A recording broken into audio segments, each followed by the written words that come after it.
తిట్టినా కొట్టినా కదనే మళ్ళీ రావేమో అనుకున్నానే. కోపతాపాలు కొన్ని రోజులు మాత్రమే ఉంటాయి. అదే ప్రేమ జీవితాంతం ఉంటుంది. మిమ్మల్ని తిట్టింది మీరు తప్పు చేస్తున్నారని కాదండి. ముందు చూపు లేకుండా ఈ ఆస్తినంతా తగలబెడతారని మీ నోటికి చేతులకి కట్టడి చేశారు. నేను కూడా నేను తిట్టింది నువ్వు గయ్యామని కాదే. అందరి ముందు నన్ను తప్పు చేసి మాట్లాడి వాళ్ళని ఎత్తి కొడుతున్నావని నీకు మందలించిన.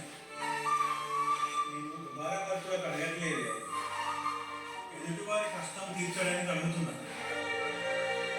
రేపు మనకి ఏదైనా కష్టం వస్తే వాళ్ళు సహాయకంగా పక్కన నిలబడాలి కదా. సరేనండి, నన్ను మన్నించండి. ఇక నుంచి మన ఇద్దరి మధ్య ఎలాంటి కోపాలు కట్టుబడి ఉంటాయండి.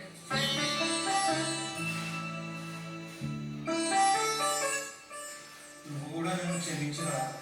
నువ్వు నన్ను అర్థం చేసుకుంటలేవు అనుకున్నానని నా మీద ఇంత ప్రేమ ఉన్నదని అనుకోలేదు. అమ్మయ్యా, మీరిద్దరైనా కలిసారు. అదే నాకు 10,000. అక్క, నువ్వైతే బియ్యం పెట్టు,